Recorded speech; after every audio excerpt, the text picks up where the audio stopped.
सात संगत जी, प्यार से कहना धन निरंकार जी। हो रहे हैं कि कुछ खराब हमें बोल रहे हैं, तो बात वही कि हर किसी के अंदर जब ये परमात्मा दिखता है तो एक अच्छाइयों को ही भक्त उठाते हैं, किसी की कमियों को इस तरह संसार के आगे नहीं उछालते।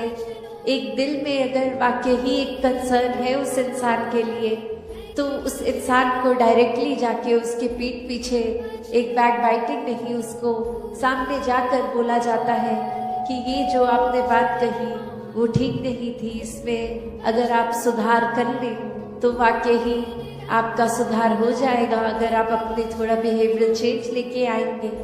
और फिर संत यही समझाते हैं कि बिहेवियरल चेंजेस तो टेम्पररी फिर भी हो सकते हैं, कुछ देर की लर्निंग के लिए हो सकते हैं, फिर कभी और ये बिहेवियर वापस हो सकता है अग्रेसिव एंग्री। तो फिर कैसे हर समय के लिए एक मन को शांत रखना है, शीतल रखना है, मन में सहजता रखनी है, मन में सुकून का भाव रखना है, और एक तन मन धन हर रूप से, ये सामाजिक रूप से एक संदेश जो हमारे अंदर ये मिशन की आइडियोलॉजी वही एक हर एक तक पहुंचाई जाए। दातार हर एक पे कृपा करे कि हर कोई अपने जीवन में इस तरह सेवा करे, इतनी अनकंडीशनल सेवा हो कि रूप चाहे कोई भी मिल जाए, आज सेवा कैसी लगी है, कल कैसी, बस वो भाव पूर्णता से समर्पित भाव हो, वो फिर जीवन इस तरह भक्ति में हो कि फिर संगत के लिए एक दिल दिमाग सभी का हर एक के लिए कि किसी को कोई नुकसान ना पहुँचे, हर किसी के लिए एक बरकतें हों, एक दिल हर किसी के लिए पिघलता हो, एक ऐसा सेवक का भी जीवन जो आज चाचा प्रताप सिंह जी का भी जिक्र, तो ऐसा ही सेवा का भाव उनके मन में भी और पूरे परिवार ने भी अभी जो अरदास करी कि ऐसे मिशन में भी एक समर्पित रूप की सेवा अर्पण करते हुए आज भी परिवारों में भक्ति का माहौल एक जो बरकरार है, आगे भी ऐसे बढ़ते चले जाएं, तो दातार हर किसी पे कृपा करे। तो भक्तों ने हमेशा वो अच्छाई की ओर ही रुख करना सिखाया है कि परिस्थिति अगर इस परमात्मा ने दी है तो अच्छी ही होगी। एक अगर उस परिस्थिति को अच्छा नहीं समझ रहे हम, तो वो हमारी कमी है। इस परमात्मा ने तो पूर्ण किया है इस परिस्थिति को भी। जब इस परमात्मा ने हमको जो कुछ दिया वो परमात्मा का जो दान है, तो ये परमात्मा जहाँ पूरा है तो परमात्मा की दी हुई हर परिस्थिति भी पूर्ण है।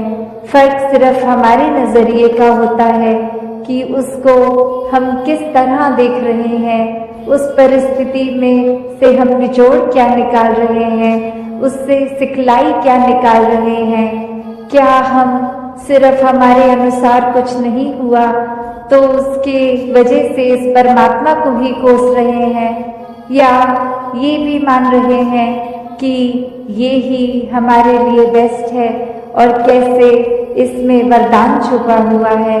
तो एक ये नजरिया भक्तों ने हमेशा से जो जिया कि आध्यात्मिक पहलू अपना हर किसी ने जहाँ एक बहुत ही उस नजरिए का बनाना है कि जीवन में ये शरीर मिला है, ये मटेरियलिस्टिक वस्तुएं मिली हैं, घर बार रिश्तेदारी बहुत कुछ मिला है, तो क्या इसी में पूरा समय रहकर इस परमात्मा के लिए समय नहीं निकालना, या फिर एक चुनाव अपना है कि इस परमात्मा के प्यार के रंग में ऐसे रंगे जाएं कि कोई दुनियावी रंग फिर छू नहीं सकता। ये पक्के का रंग, ये एक हर समय रहने वाला रंग, और इस रंग को जिसने भी अपने ऊपर लगाया वो हमेशा के लिए आनंदित हो गए। एक जीवन हर समय के लिए झूम झूम के जिया गया, और ये चेतनता ब्रह्म ज्ञान से जहाँ एक ये स्पिरिचुअल लाइफ में तो हर समय ये बहुत ही अच्छा माध्यम ये टूल, पर एक और बात भी देखी जाए कि अगर हम कोई दुनियावी कोई मटेरियलिस्टिक अपनी रिस्पॉन्सिबिलिटी कोई काम काज भी कर रहे हैं, कुछ भी कर रहे हैं, तो उसमें भी चेतनता होनी बहुत जरूरी होती है। चाहे वो अक्सर छोटा सा एग्जाम्पल ड्राइविंग का भी कि सड़क पे होते हैं तो अक्सर वही पंक्ति बार बार नजरों के आगे आती है कि सावधानी हटी दुर्घटना घटी। तो ये हर समय चेतनता की बात है कि कहाँ पे हैं हम इस समय, वो एक एक पल का हमें होश वो खबर, उस पल में ही रहें, वरना तो सोच एक सेकंड लगता है इधर उधर भागने में, ध्यान भटकने में। तो कैसे जहाँ उपस्थित है शरीर वहाँ मन को भी उपस्थित रखना है और ये चेतनता हर समय की जीवन में हो। तो फिर बात वहीं आती है जहाँ से हर बात की ही शुरुआत है, ये परमात्मा, ये निराकार, ये जो बेरंगा है, इसके एहसास में हर समय रहना एक पॉसिबल है। एक हर एक पल इसी के एहसास में जीना संभव है और ये कोई बहुत कल्पना की कोई किताबी बातें नहीं है। हर कार्य करते हुए इसके ही एहसास में अगर रहा जाए तो ये परमात्मा हमारे जीवन में और गहराई से उतरता है।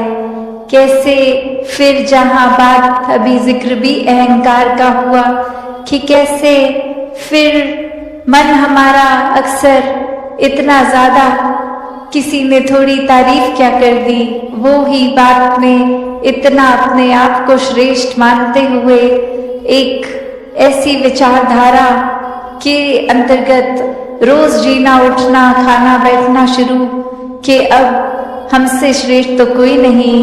हर एक जीवन में हमने सोसाइटी में कुछ मान सम्मान पा भी लिया तो वो मान सम्मान एक किसी तरह की अपनी ही अहंकार का कारण बने नहीं। जहाँ जिस रूप में भी हम जीवन में प्लेस्ड हैं वो हमारे लिए अहंकार का कारण नहीं, विनम्रता का कारण होना चाहिए। अपने दायरे में बहुत नाम कमा लिया है, एक हमारा कुछ औहदा कुछ रिस्पेक्ट बन गई है, एक तरह के हम सेलिब्रिटी बन गए हैं, कुछ दो चार लोग हमें जान गए हैं, तो ये एक इम्पोर्टेंट होने का अहंकार या कोई और तरह का अहंकार ये मन में घर कर लेता है। तो ये सारी चीजें सिर्फ इस्तेमाल के लिए और साथ में एक प्रभाव समाज पे भी इस तरह रहे भक्तों का शुरू से ही कि अपना भी कल्याण है और उनका भी कल्याण है। कोई भी काम भक्त किसी भी समय एक सेल्फिश होके सिर्फ अपने लिए नहीं करते। भक्तों को तो यही मन में होता है कि हर एक के दिल में ठंडक पहुंचे, हर एक के दिल में एक आराम हो, हर किसी के लिए एक भाव शुद्ध, हर एक कोई परमात्मा का ही रूप तो बहुत ही पूजनीय। किसी को भी भक्तों ने कभी चोट नहीं पहुंचाई, किया हो ना किया हो, उस टाइम हम अपने दिमाग को, इस चेतनता को, ये रैशनल को भी नहीं एक सामने रखते, बस हमने सोच लिया तो हकीकत ही बन गई वो हमारी। तो अक्सर संसार में इंसान अपने बहुत सारे ऐसे सत्य बना लेता है, तो कैसे वो सच्चाई हमने सोच ली, वो कल्पना कर ली, तो वो एक हमारा ही नजरिया, वो माय वे और द हाईवे वाली बात कि जो मेरे सोच है वही सही है, औरों की राय मैटर नहीं करती, औरों का तरीका मैटर नहीं करता। तो ऐसी सोच अगर है तो हमारी ग्रोथ कहाँ है उसमें। एक जीवन को फिर हमने इतना ही अपने आप अपनी ईगो से भर लिया, अपनी सोच से, अपने माइंडसेट को ही एक सही मानकर, तो कैसे इस जीवन में जब जिएंगे तो वो माया रूप यहाँ पे हावी होगा। क्योंकि when we are so full of ourselves तो हम लर्निंग कहाँ से करेंगे, जबकि इस निराकार, इस दातार ने तो हर जगह इस कण कण से शिक्षा लेने का एक रूप दिया है। इस परमात्मा से जुड़कर जीवन में खुद भी एक अपने रोशनी ही करा जा सकता है, फिर वो मन का ठहराव अपने आप आ जाता है। तो भाव वही कि संत जो होते हैं उनको फिर एक दुनियावी माहौल कैसा भी हो, एक आरामदायक हो ना हो, फिर भी एक संत तो उस दुनियावी माहौल में रहते हुए भी उस दुनियावी माहौल से ऊपर ही रहते हैं। एक आनंद की अवस्था में हर स्थिति में खुद को एडजस्ट करते हुए कि एक जहाँ स्थिति जो है उसको अगर वो सही भी करनी है तो उसमें प्रयत्न करना है, एक अपने दुनियावी रूप में अचीवमेंट सपने बनाकर उस तरफ चलना है। पर अगर परमात्मा को मंजूर नहीं और वो एक कार्य उस तरह से ना हो जैसा सोचा रखा है, तो भी एक परमात्मा को कोसते नहीं है भक्त, एक परमात्मा को शुक्राने भाव से यही मन के भाव रखते हैं कि इसी में ही भलाई होगी, इसलिए ये कार्य हम जैसे चाहते थे वैसे नहीं हो पाया। तो कैसे अपने जीवन को भक्तों ने हर समय इस परमात्मा के ही आसपास केंद्रित रखा कि एक दुनिया में हर दिन कैसा भी समय आ सकता है, पर ये परमात्मा ही है जिसके आश्रय एक अच्छा और बुरा समय दोनों ही आराम से कट जाते हैं, जहाँ फिर ये मन में सोच नहीं आती कि एक जीते जी बेचैन है और जीने के बाद जब ये मौत हो जाएगी तो इस आत्मा का क्या होगा, क्योंकि जिन्होंने जीते जी इस परमात्मा को जान लिया, देख लिया, इसके साथ जीवन का हर पल अपना जिया, तो उनको पता है वो चैन से जी रहे हैं और जो चैन से ही जीता है वही चैन से मरता है। और कैसे ये आत्मा को जीते जी जहाँ चैन मिल गया, अपनी असली घर का पता चल गया। एक क्या है ये आत्मा, वाक्य में सिर्फ शरीर नहीं है, एक आत्मा तो इस परमात्मा का अंश है। तो बात वही कि कैसे हर एक में, जहाँ हर किसी में इस परमात्मा को देखना है, हर एक के अंदर वो कैपेसिटी है, वो पोटेंशियल है कि कैसे इस परमात्मा के सारे गुण, हम चाहे एक मनुष्य के शरीर में है पर परमात्मा जैसे दैवीय गुणों से हम युक्त हो सकते हैं, ह्यूमन वैल्यूज से युक्त हो सकते हैं। ये मन में कंपैशन, काइंडनेस, दया, क्षमाशील होना, एक मन में प्यार का भाव, प्रेम का भाव, ये लव, ये सरेंडर, ये ब्रॉड माइंडेड होना, हर एक को एक्सेप्ट करना, हर किसी के लिए वही भाव हो कि ये इंसान से बहुत कुछ हमें सीखने को मिल सकता कि किस तरह हर कोई ये सत्कार का पात्र है, क्योंकि इतनी बड़ी रात ये निरंकार परमात्मा जिसके भी हिस्से में है और बाकी भी जो अभी अपरिचित हैं उस ब्रह्म ज्ञान से, तो हर एक में जब वो देखेंगे तो मन सिर्फ वो प्यार करेगा, सत्कार करेगा। और फिर हम हर एक को वो बेनिफिट ऑफ डाउट की जो बात आती है कि अगर किसी ने कुछ हमें गलत भी कर दिया, कोई किसी का कर्म हमें दुख पहुंचाता है, तो अपने उस व्यक्ति से गुस्सा ना करके सिर्फ एक ही भाव मन में अपने आप आएगा कि उस व्यक्ति की शायद कोई मजबूरी रही होगी, आज उसका हो सकता है दिन अच्छा ना रहा हो, कोई किसी ने कुछ उसको बुरा बोल दिया हो तो इसलिए उसका मन कड़वा हुआ है, इसलिए उसके बोल कड़वे निकले हैं। तो जब तक ये बात नहीं हम दे पाएंगे अगले को बेनिफिट ऑफ डाउट, तब तक हम वो सत्कार, ये प्यार कुछ भी नहीं उस तरह दे सकेंगे, क्योंकि हम अपने आप को तो बहुत जल्दी उस तरह माफ़ कर देते हैं कि चलो ये चीज़ हमसे गलत हो गई, कोई बात नहीं, हम अपने आप को माफ़ कर रहे हैं। पर वही अगर सामने वाला व्यक्ति कुछ अगर गलत करता है तो एकदम से हम उसका एक वो जजमेंट पास करते हैं, हम ये सोच विचार कर लेते हैं कि ये इंसान को तो आज के बाद मुड़कर देखना भी नहीं है। तो हमें इस तरह अपने जीवन में सुधार करना है कि किसी ने अगर कुछ गलत कर भी दिया तो उसके लिए भी मन से यही अरदास करनी है कि दातार कृपा करके ये जो भी कमियां हैं हमारे अंदर दूसरों के अंदर वो दूर होती जाए और ऐसे ही प्यार और सत्कार जग में बढ़ता चला जाए। हाँ जी। गुण गावण नित ऐसे एक दे ऐसे दा दीदार करन। तो ये जो दीदार की बात होती है, किसका गुण गाना है, किसके दीदार करने हैं, तो वो ये परमपिता परमात्मा निरंकार, ये जो एक ऐसी सत्ता है जो शुरू से है, वो हमेशा से कायम दायम रहने वाली, कि कैसे हम जब तक वो एक निरंकार जो इस तरह से देखा जाए, अगर एक व्यक्ति दूसरे को देख रहा है तो उनकी आंखों के बीच में भी वो है, वो अपनी पलकों से भी नजदीक है, जैसे बोलते हैं शारक से भी नजदीक। तो इतना करीब होने के बाद जब वो अपनी आंखों से नहीं खुद देखा जाता, वो संतों का संग करने के बाद ही ये दात प्राप्त होती है, जो अपने लिए तो सुखदायी होती भी है और हमारे जीवन में वो ऐसा एक हमारा पल पल बना देती है कि हर पल में सिर्फ ये निरंकार प्रभु परमात्मा का शुक्रिया निकलता है हर समय, और वो भाव कि इसी के ही हमेशा गुणगान करने हैं।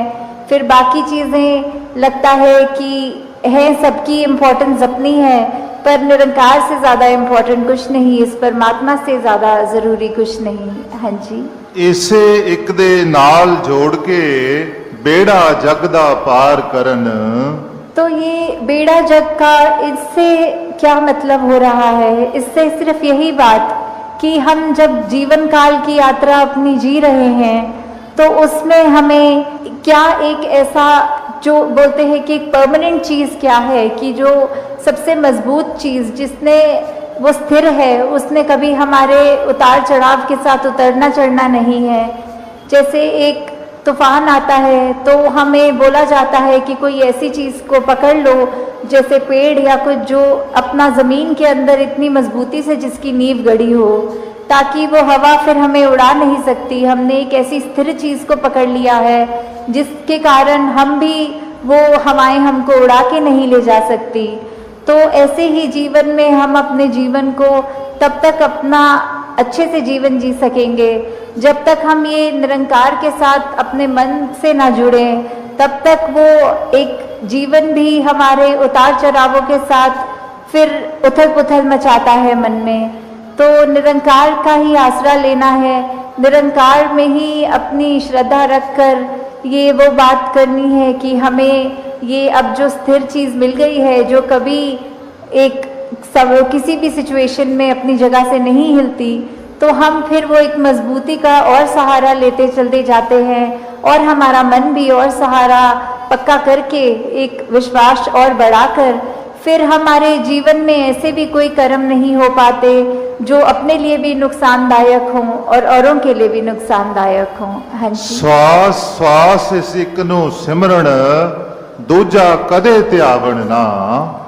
तो फिर जब एक ये लगन लग जाती है निरंकार के साथ, ये अपने इसको हम हर पल अपने जहन में, अपने ऐसे कर्मों में, अपने भावों में पल पल वो हमें पता भी नहीं लगता कि जिस तरह सांस लेना होता है उसके लिए कोई खास समय अलग से नहीं निकलता, कुछ भी करते हुए हम वो श्वास लेते हैं, वैसे ही ये निरंकार का एहसास हमारे मुख से उस तरह कभी तो शब्द रूप में भी सिमरन निकलता है और कभी अगर कोई अन्य काम में व्यस्त हो तो भी वो एक लिव जुड़ी जिसको बोलते हैं निरंकार के साथ।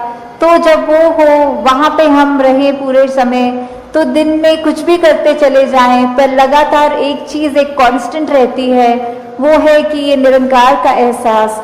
तो जब तक हम वो सिमरन रूप में अपना नाता निरंकार से और गहरा करते जाएं, जितना अधिक से अधिक हो सके मन में भी करें और बोल से भी सिमरन करें, ताकि वही बात कि ये निरंकार ही है जो सही मायने में सब कुछ है और बिना उसके कुछ भी नहीं, और वो खुद भी सब कुछ होते हुए ना उस तरह दिखता है पर फिर भी इतने गुण बिल्कुल निर्गुण होते हुए भी। तो हमें भी ये सब ज़्यादा से ज़्यादा ऐसे कोशिश करनी है कि हम बिल्कुल वही गुणों को अपने जीवन में उतार पाएं, उसी तरह अपने जीवन को चला पाएं जिस तरह युगों युगों ने संतों ने चाहा है कि एक कर्म हमारे ऐसे बनते जाएं, एक ऐसा हमारे दिल से दिल का रिश्ता इस निरंकार प्रभु परमात्मा से जुड़े। हाँ जी। कहे अवतार और पूरे गुरसिख एक नु कदी भुलावन ना। तो फिर ये जो एका है ये निरंकार की तरफ इशारा करते हुए कि जो भी पूर्ण गुरसिख होंगे, जिनको ये ब्रह्म ज्ञान की दात प्राप्त हो गई और उसके बाद वो अपने अहंकार को तज के ये उस तरह एक सिर्फ इस एक ही के साथ ही जुड़ा हो, चाहे वो किसी भी भाव से हम लेते हों, जो अपनी श्रद्धा से जो भी बुलाना चाहे, तो उसके साथ जब तक जुड़े हैं इसका एहसास करते हुए तो ही सब कुछ है। नहीं तो वो एहसास जिस पल खो दिया, समझो वो जीवन काल वहीं थम गया, या फिर वो भी नहीं पता लगता कि कब वो पतन की ओर एक हमारे सोच विचार बन जाते हैं। तो हमें किस तरह ये अपने अंदर और मेहनत करनी है कि बस ये एक जो है। गुरु ही सुमिरन, गुरु ही पूजा। आशा करता हूँ साथ संगत जी निरंकार की कृपा से आप सभी अच्छे हो गए, स्वस्थ हो गए। साथ संगत जी आप जी के चरणों में बहुत ही सुंदर प्रेरणादायक कहानी विचार, जिसका विषय है गुरु ही पूजा, गुरु ही सुमरन। तो आइए साथ संगत जी जानते हैं इस प्रेरणादायक कहानी के माध्यम से। साथ संगत जी, जब मन भटकता है तब कोई राह दिखाता है, जब अंधकार घेर लेता है तब कौन दीप बनता है, और जब जीवन की दिशा खो जाती है तब कौन हमें परमात्मा तक पहुंचाता है। वही है हमारे सच्चे गुरु। आज की इस कहानी में साथ संगत जी हम गहन करेंगे भावनात्मक और प्रेरणादायक कहानी को। हम जानेंगे कि कैसे गुरु ही सुमरन है और कैसे गुरु ही पूजा है। ये कहानी आपके हृदय को छू जाएगी साथ संगत जी, और आपको अपने जीवन के सच्चे उद्देश्य की ओर ले जाएगी। तो आइए साथ संगत जी शुरू करते हैं इस आध्यात्मिक यात्रा को। साथ संगत जी, पुराने समय की बात है। हिमालय की गोद में एक छोटा सा गांव बसा था। शांत, सुंदर और प्रकृति सौंदर्य से भरपूर था। वहीं एक युवक धीरज रहता था। वह बचपन से ही अत्यंत जिज्ञासु था संगत जी। उसके मन में हमेशा एक प्रश्न उठता था कि भगवान कौन है, कहाँ हैं और मैं उनसे कैसे मिल सकता हूँ। उसने वेद, पुराण, शास्त्र सब पढ़े, लेकिन समाधान नहीं मिला। दिन बीते, रात बीती, पर उसकी आत्मा की प्यास बढ़ती गई साथ संगत जी। एक दिन वह अपने गांव के एक वृद्ध संत के पास पहुंचा। संत ने मुस्कुराकर कहा, बेटा, जब तक तू सच्चे गुरु को नहीं पाता तब तक तुझे ईश्वर का दर्शन नहीं हो सकता। यह वाक्य साथ संगत जी उसकी आत्मा को घर घर गया। धीरज निकल पड़ा सच्चे गुरु को खोजने के लिए।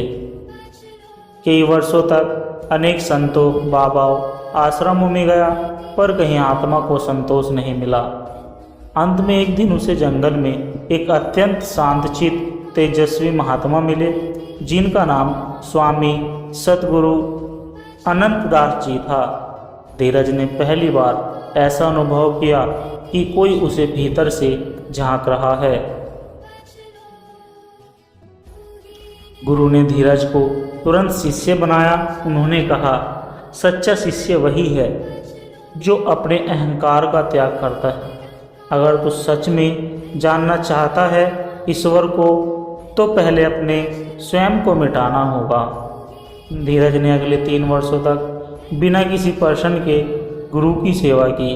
कभी जंगल में लकड़ियाँ लाता, कभी आश्रम की सफाई करता, कभी भूखा ही सो जाता। साथ संगत जी, एक दिन धीरज ने सोचा, मैंने सब कुछ किया, अब तो गुरु मुझे ईश्वर के दर्शन करा ही देंगे। पर गुरु मुस्कुराकर बोले, जब तू सोचता है कि तूने कुछ किया, वही तेरा अहंकार तुझे परमात्मा से दूर कर देता है। एक रात धीरज बहुत व्याकुल हो गया। वह गुरु जी के पास गया और रोने लगा और कहा, गुरुदेव, आज मुझसे नहीं सहा जाता। मुझे वो दर्शन चाहिए जिनके लिए मैंने सब कुछ छोड़ दिया है। गुरुजी ने उसे चुपचाप अपने पास बुलाया और उसके सर पर हाथ रखा। उस स्पर्श से उसे जो ऊर्जा मिली थी उसने धीरज की आत्मा को झकझोर कर दिया। धीरज ने अपनी आंखें बंद की और जैसे ही उसने अपने भीतर झांका उसे एक अपार प्रकाश का अनुभव हुआ। एक ऐसा अनुभव जिसमें न शब्द थे न विचार, केवल परम शांति थी। धीरज ने उस दिन अनुभव किया, ईश्वर तो साक्षात गुरु के माध्यम से ही मिलते हैं। गुरु ही उसका ईश्वर बन चुके थे। अब वह हर श्वास में बस एक ही मंत्र जपता था, गुरु ही सुमरन, गुरु ही पूजा। उसका जीवन पूरी तरह बदल गया। वह स्वयं भी अनेक लोगों को सत्संग से जोड़ने लगा। अब उसका जीवन सेवा, भक्ति और विनम्र से भर गया था। कुछ वर्षों बाद जब गुरुजी का शरीर त्यागने का समय आया, उन्होंने धीरज को पास बुलाकर कहा, बेटा ध्यान रखना, जो सच्चे मन से गुरु को पूजता है उसे स्वयं परमात्मा पूजते हैं। तू अब वह दीपक बन जो दूसरों के अंधकार को मिटा दे। गुरु ने अपने अंतिम क्षणों में केवल एक ही मंत्र दिया, गुरु ही सिमरन, गुरु ही पूजा। धीरज अब गुरु का दिया ज्ञान सब में बांटने लगा। वह खुद को कुछ नहीं समझता था, बस कहता था मैं कुछ नहीं हूँ, जो कुछ भी है वह मेरे गुरु की कृपा है। उसकी कथा लोगों के जीवन को बदलने लगी। जो भी उससे मिलता कह उठता, गुरु जैसा कोई नहीं और गुरु ही सच्चा द्वार है परमात्मा तक पहुंचाने का। सत्संगत जी, गुरु ही वह पुल है जो आत्मा को परमात्मा तक ले जाते हैं। सच्चा गुरु स्वयं ईश्वर का साक्षात्कार रूप होता है। इसलिए कहा जाता है, सत्संगत जी गुरु गोविंद दोनों खड़े, काके लागू पाए, बलिहारी गुरु आपने गोविंद दियो बताए। सत्संगत जी, उत्तर भारत के एक दूरदर्श गांव में एक युवक रहता था। उस युवक का नाम कृष्णा था। उम्र करीब 30 वर्ष थी, पर लोगों की नज़र में वह एक अजीब व्यक्ति था। वह किसी मंदिर में नहीं जाता, किसी संत के पास नहीं बैठता, न ही किसी धार्मिक किताब को पढ़ता था। लेकिन वह दिन में कई बार एक ही शब्द दोहराता, गुरु गुरु गुरु। लोग कहते इसका दिमाग खराब हो गया है, जीवन में कुछ नहीं कर पाया तो अब गुरु गुरु कहने लगा। पर कृष्णा के चेहरे पर एक विचित्र शांति रहती थी। किसी से न लड़ता, न शिकायत करता और न ही किसी को अपने विचारों के पीछे घसीटता था। कृष्णा पहले ऐसा नहीं था। वह पढ़ा लिखा युवक था, शहर में नौकरी करता था और खूब महत्वाकांक्षी था। वह अपने जीवन का एक ही उद्देश्य मानता था और वह था सफलता, नाम, पैसा। एक दिन कंपनी के एक बड़े प्रोजेक्ट में उसे धोखा मिला। जिन पर भरोसा किया उन्हीं ने पीछे वार किया। नौकरी चली गई, नाम मिट्टी में मिल गया और अवसाद ने घेर लिया। वह वापस गांव लौट आया, टूटा हुआ, बिखरा हुआ, हारा हुआ। एक दिन वह अपने ही जीवन से तंग आकर गांव के पास वाले जंगल में चला गया। वहां एक पेड़ के नीचे बैठकर रोने लगा। तभी एक वृद्ध साधु वहां आए, चुपचाप आकर उसके पास बैठ गए। कुछ देर बाद बोले, बेटा तू किसके सहारे रो रहा है? कृष्णा बोला, किसी के सहारे नहीं, जीवन खत्म हो गया है।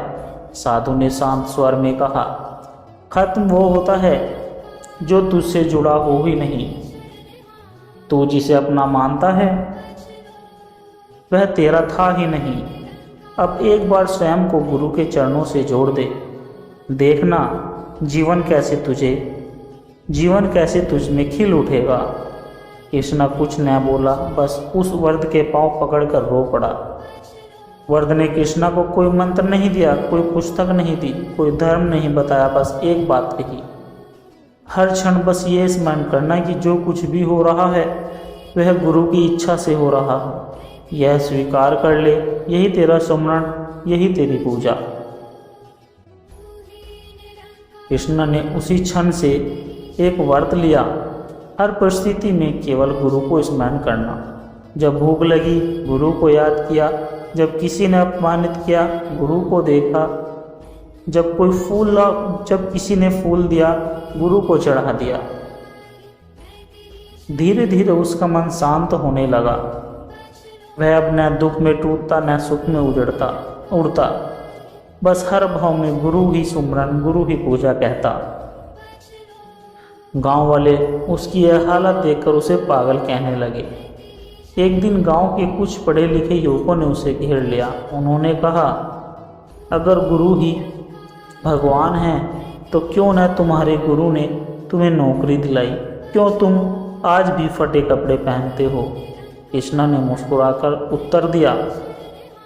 उसने अपनी आंखें बंद की, गहरी सांस ली और बोला, तुम लोग नौकरी, धन और इज्जत को गुरु का प्रताप मानते हो और मैं गुरु को ही ईश्वर मानता हूँ।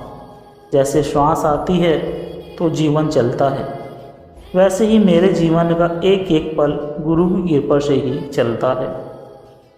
धीरे धीरे लोगों ने देखा कि कृष्ण की उपस्थिति मात्र से विवाद थम जाते हैं।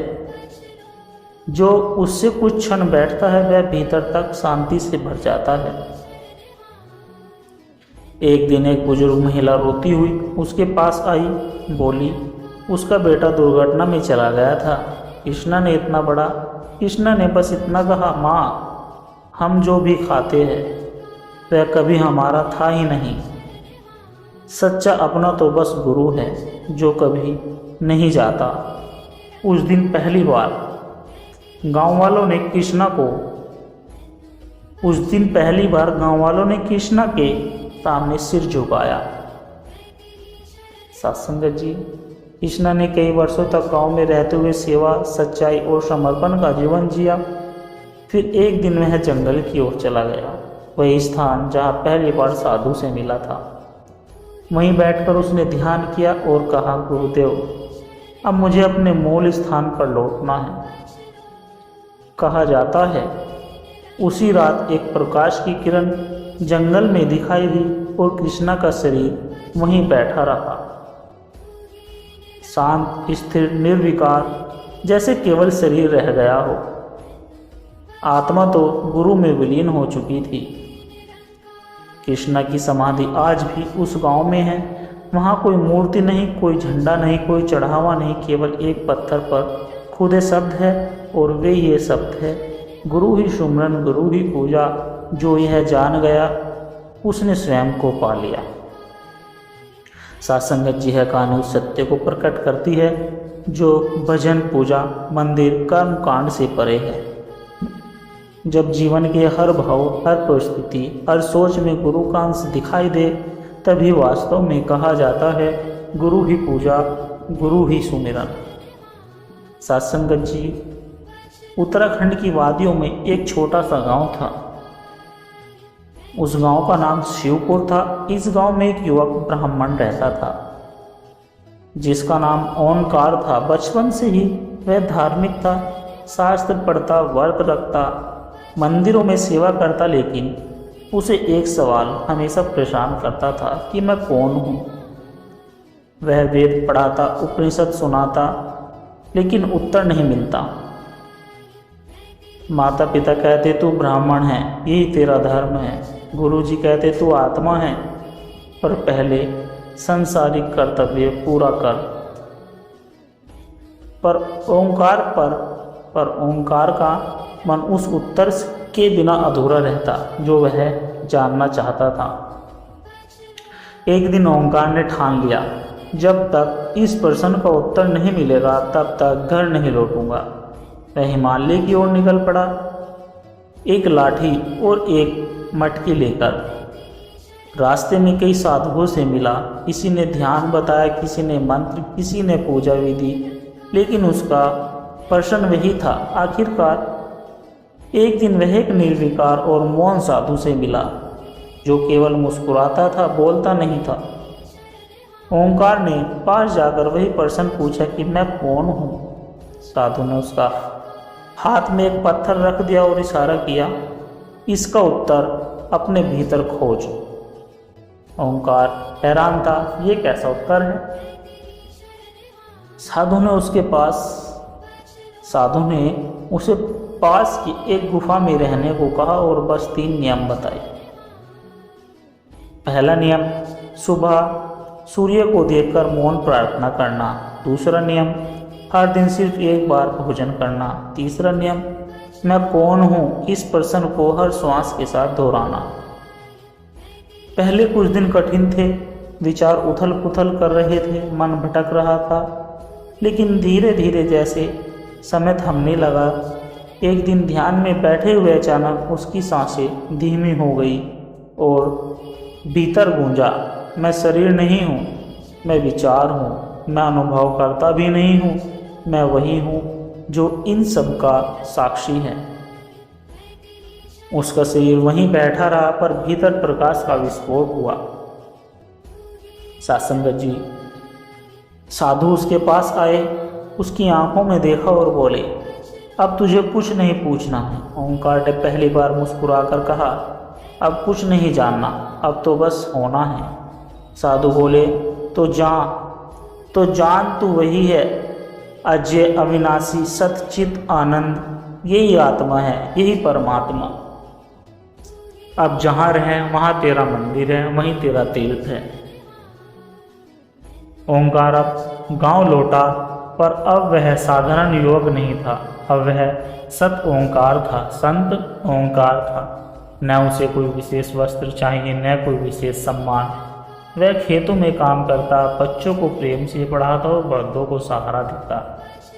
लोग उसके पास आते, कोई धन मांगता तो वह मौन दे देता, कोई ज्ञान मांगता तो वह एक प्रश्न देता कि तू कौन है।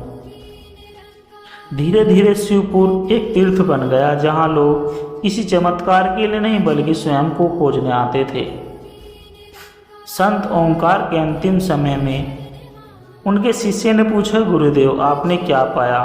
ओंकार ने मुस्कुराकर कहा, मैंने कुछ नहीं पाया। जब पाने की लालसा गई तब अनुभव हुआ कि मैं पहले से ही पूर्ण हूँ। मैं वही हूँ जो जन्म से परे है, मृत्यु से मुक्त है।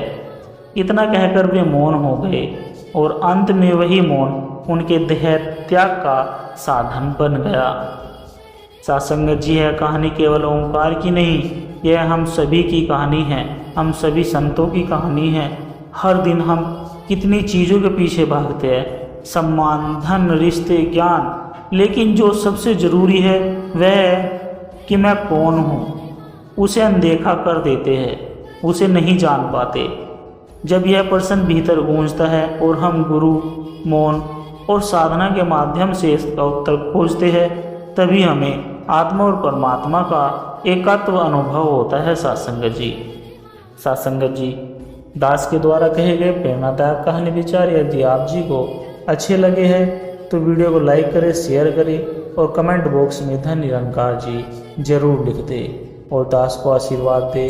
हर रोज़ आप जी के चरणों में ऐसी सुंदर सुंदर प्रेरणादायक कहानी विचार लेकर आता रहूं।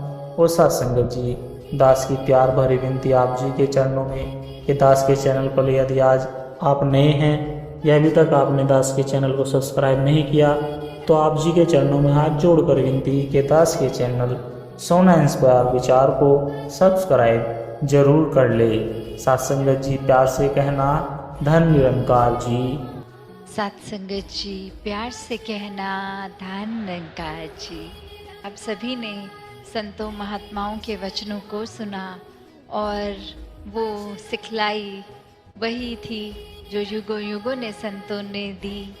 और आज भी सुबह जहाँ पहले सेवादल रैली का रूप, जहाँ समर्पित भाव से एक सेवा का भाव कि मन में अपने हिसाब से नहीं, जो नीड ऑफ द आवर है, एक रूप उसका मानवता के लिए सेवा कैसे करनी है, कि ये कोई मदद रूप नहीं है, ये तो मन का समर्पण है कि हम होते ही कौन है कुछ किसी के लिए करने वाले, एक परमात्मा जो है और उसी का दिया ये जो रूप।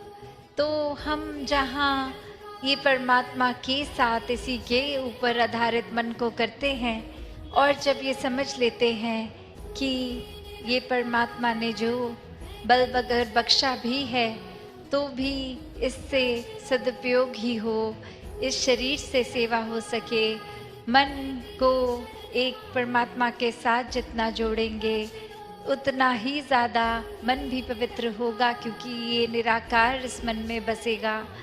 तो कैसे ये सेवा के भी अनेक रूप, जहाँ हर कोई अपने जीवन में ये सेवा के साथ जुड़कर और अपने अहंकार को त्याग सकता है। वही बात जहाँ कल से सुकून की हर कोई कह रहे हैं, और दासी ने भी कल जो एक समर्पण से सुकून की बात की, तो और अगर हम गहराई में देखें कि सुकून और किस किस चीज़ से जुड़ा है, तो वहाँ शुक्राना भाव, वो ग्रैटिट्यूड की भी बात होती है कि ये जब तक मन में ग्रैटिट्यूड होगा तब तब एक मन का भाव भी वही कि जो कुछ है जीवन में सभी एक हमारे लिए इस परमात्मा ने जहाँ इतनी सुंदर सृष्टि की भी रचना करी, वहीं एक फ़र्ज़ हमारा कि इंसान बन के आए हैं तो वाकई ही इंसान वाले गुणों को भी अपनाना है। सिर्फ दिखावा मात्र नहीं, अंदर से भी हमारा एक जो कैरेक्टरिस्टिक हो वो इस रूहान के साथ जुड़ के इंसानों वाला ही हो। ये दैवीय गुण, ये मानवीय गुणों से एक युक्त जीवन जहाँ हर कोई जी सकता है।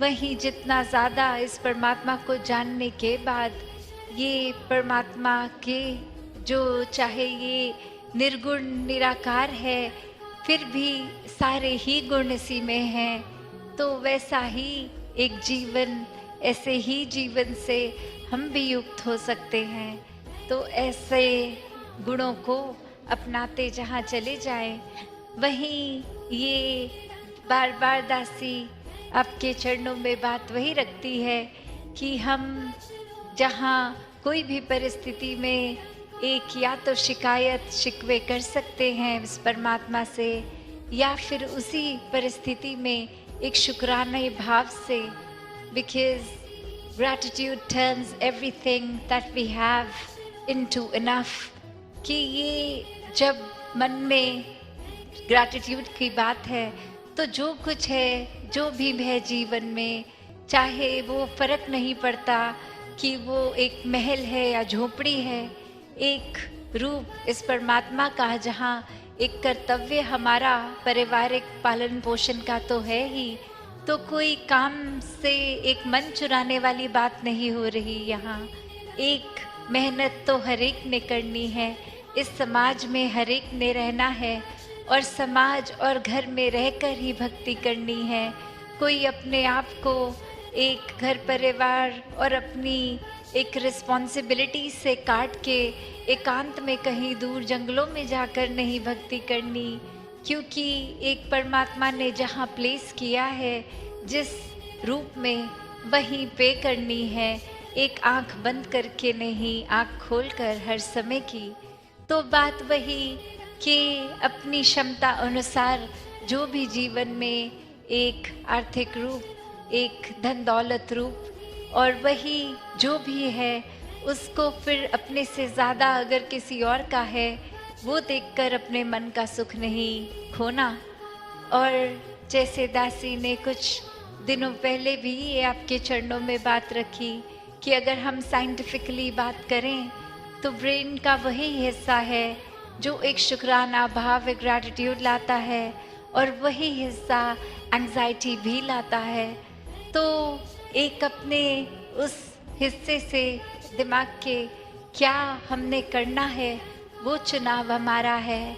वो अगर हम उदाहरण देखें भी तो अक्सर एक अगर किसी साइकोलॉजिस्ट या काउंसलर के पास जाते हैं और वो एंग्जाइटी के ही अगर किसी से एक सेशन हो रहा होता है तो एक बहुत ही सरल सा सल्यूशन वो देते हैं कि एक ग्रैटिट्यूड जार बना लीजिए, हर दिन आपको जिस जिस चीज़ को आपने अच्छा समझा, कोई गुण हो या शुक्राना भाव, वो एक डाल के पर्ची उस डब्बे में डाल दें, तो वही धीरे धीरे दिमाग को कैसे कंडीशन करते हैं कि या तो आप हर चीज़ से वो घबराहट, वो उथल पुथल, वो एंग्जाइटी ले सकते हैं, या शुक्राना भाव।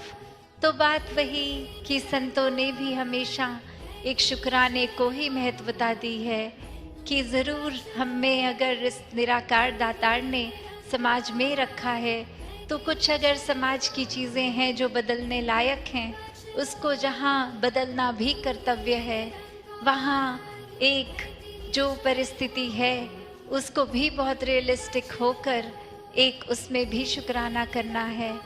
तो कैसे एक भाव यही कि हम अगर मन की उथल पुथल को तवज्जो दें या फिर सुकून को, शुक्राने को, तो हर एक का हर समय सुकून में रहना एक संभव है। इस निराकार परमात्मा को जानकर फिर मन में हर समय का सुकून है। फिर परिस्थितियाँ अनुकूल हों या प्रतिकूल हों, एक मन ठहराव में है, हमारे मुताबिक कुछ है नहीं है, उससे सुकून का कुछ लेना देना ही नहीं है।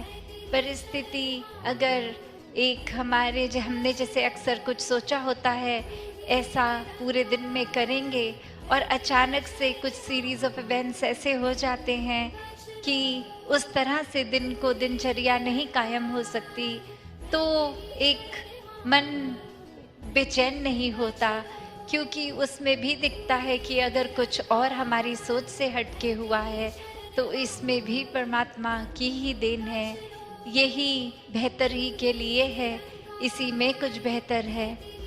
तो बात वही कि जो इस बेरंगे के रंग में रंगा है, जो इस निराकार से जुड़ा है, वो हर समय के सुकून में जी रहा है, वो भक्ति हर समय का सुकून दे रही है।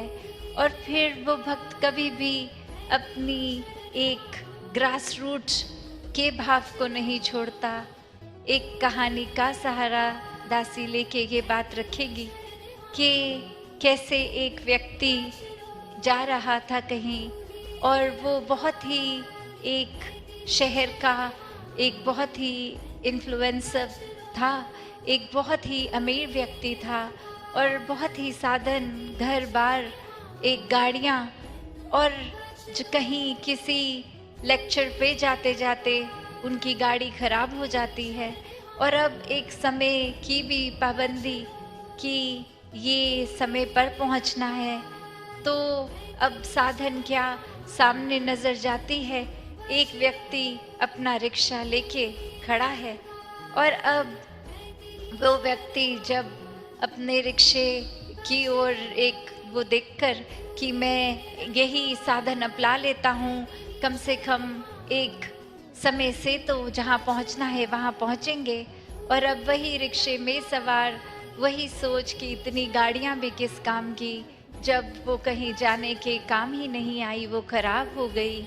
और वहीं उस रिक्शे वाले पे नज़र, तो वो धूप के समय में भी एक गीत की ही पंक्ति गुनगुनाते, एक मौज करते हुए, अपनी साइकिल एक रिक्शा चलाते हुए ही उस वेन्यू तक उस इंसान को ले गए, और जहाँ बहुत अच्छे से वो इवेंट टाइम से पहुँच के हो भी पाया।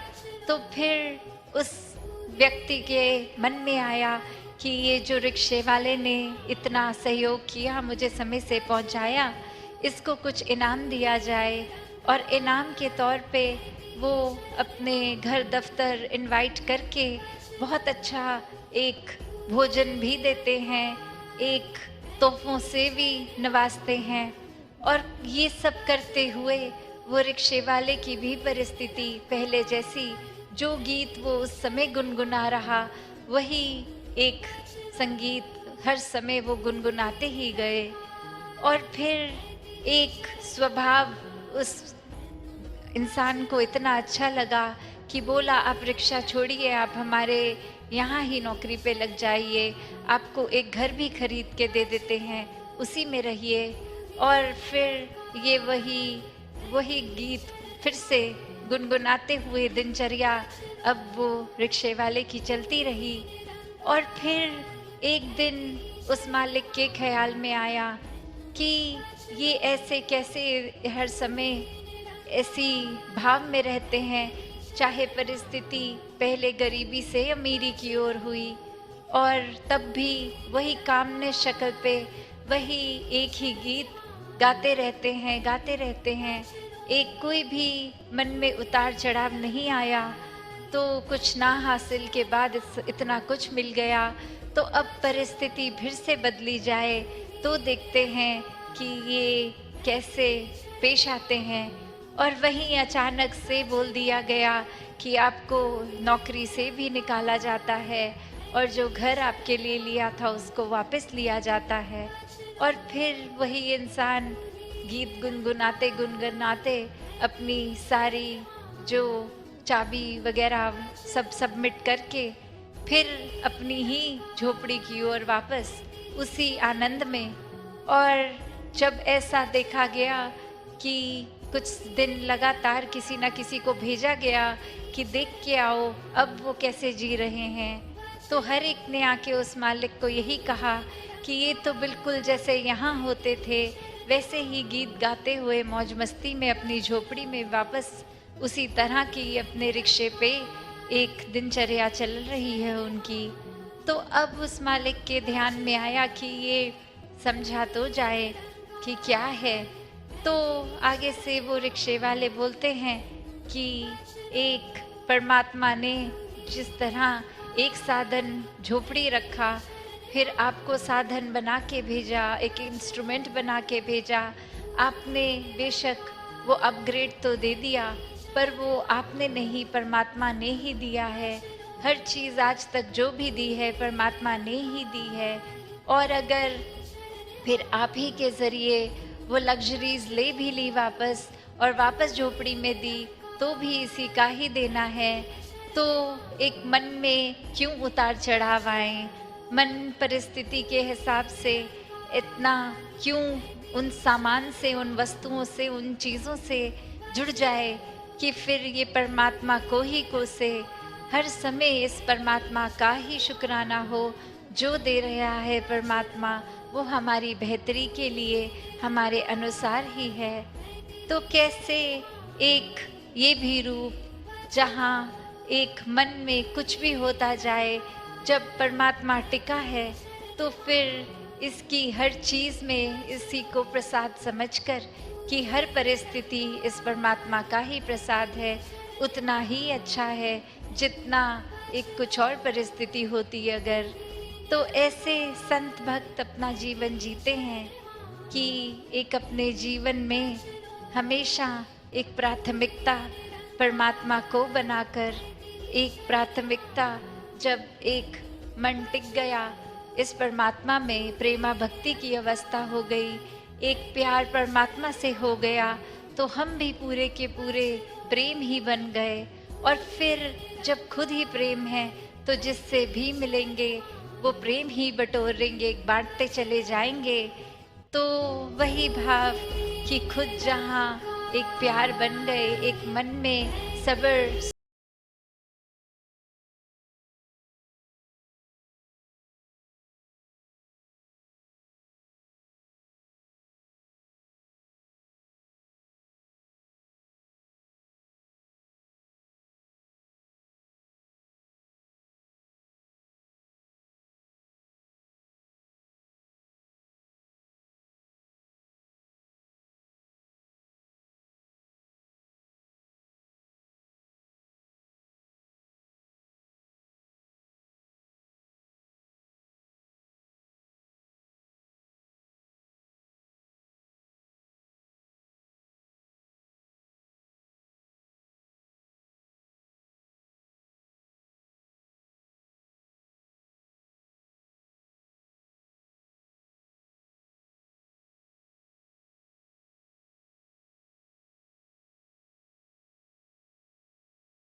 वस्तुएं, एक चप्पल टूटी फूटी और वो ही बस सामान था पुराना उस संदूक में। तो फिर उस मालिक से रुका नहीं गया और उस इंसान से पूछा कि ये तो सामान फेंकने का है, उसको कब से रख के भी बैठे हो और ये क्यों संभाला है, रोज़ ये क्यों जाके देखते हो।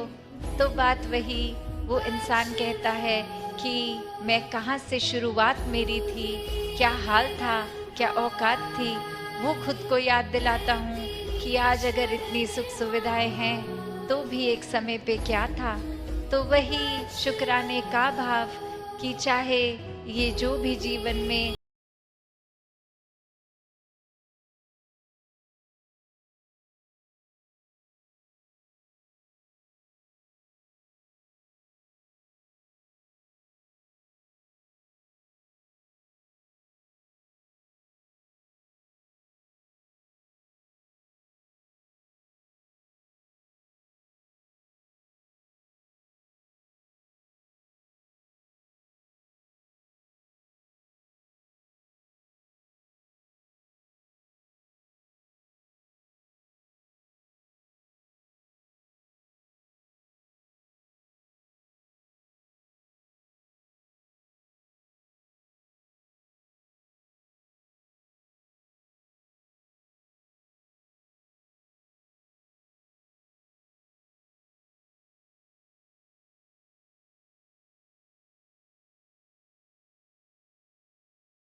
मन को एक अपने होने के इस एहसास से हटना होगा और इस परमात्मा के